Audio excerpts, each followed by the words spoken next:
सहसा तुमच्या जातीचे अधिकारी हस्तक्षेप करायला लागलेत म्हणून ते धनंजय देशमुख बिचारा रात्रंदिवस मोटरसायकलवर हिंडताय. आपल्या भावाला न्याय मिळाला पाहिजे म्हणून ते वन फिरताय साडूला घेऊन. तुम्ही त्याला धमक्या देता. देशमुख कुटुंब एकटं नाही, या राज्यातला सगळा मराठा समाज देशमुख कुटुंबाच्या पाठीशी आहे आणि वेळ पडली तर दांडे घेऊन ये. तुम्ही हक्काचं काम नाही. तो तुमचा एकट्याचा भाऊ नाहीये, तो आमचा सगळ्यांचा भाऊ आहे.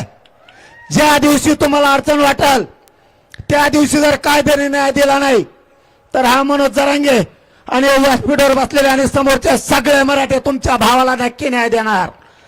ही शब्द आहे आमचा तुम्हाला. आम्ही फक्त कायद्याला मानतो.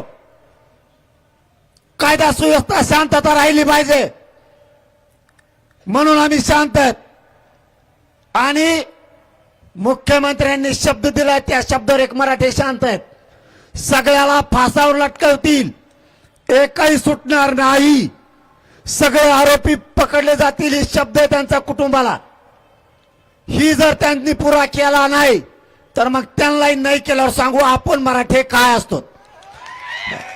आपल्यापाशी कोणाची गय केली जात नाही. आपण जन्मल्यापासून मरेपर्यंत फक्त आणि फक्त मराठ्यांचाच राहणार. ज्यावेळेस मराठ्यावर संकट येईल त्यावेळेस मी फक्त मराठ्यांच्याच बाजूला असणार.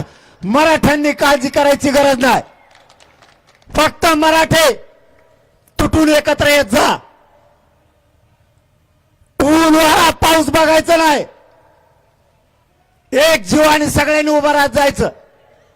काम हातातले फेकून मराठ्यांची एकजूट कायम दाखवायची.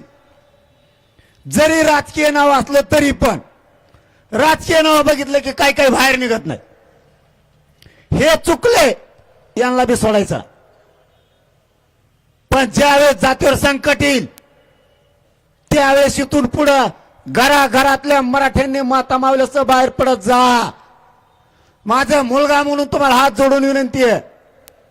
जातीवरचं संकट परतून लावायला एकजूट दाखवावी लागती. संतोष भैया देशमुखांना न्याय देण्याचा विडा या समाजानं उचललाय. न्याय दिल्याशिवाय या राज्यातल्या मराठ्यांनी मागे सरकायचं नाही. उद्या 5 तारखेला पुण्यात मोर्चा आहे. पुण्यातल्या आणि त्या जिल्ह्यातल्या बांधवांना आव्हाने संतोष भैयाच्या लेकीनं आपल्याला हाक दिली. सगळ्यांनी त्या मोर्चात सहभागी व्हा. रविवारचा दिवस आहे. एक दिवस शहरातले आणि जिल्ह्यातले नाही फिरायला गेले तरी चालेल. आपल्या लेकीच्या हाकेसाठी नंतर कधी फिरायला काही जणांना जायचं असलं तर जा. पण पुण्याच्या मोर्चात सगळ्यांनी सहभागी व्हा. तिथं सुद्धा सगळे राजकीयचे कानावर कुणकुण येते. राजकीयमुळे काही काही कणतायत. कधीतरी आपणही मोठं मन करा. असू द्या कुणी पण. मागणी काय हे बघायचं आणि सगळ्यांनीच बाहेर पडायचं. ज्यावेळेस विरोध करायचा त्यावेळेस करायचा असतो.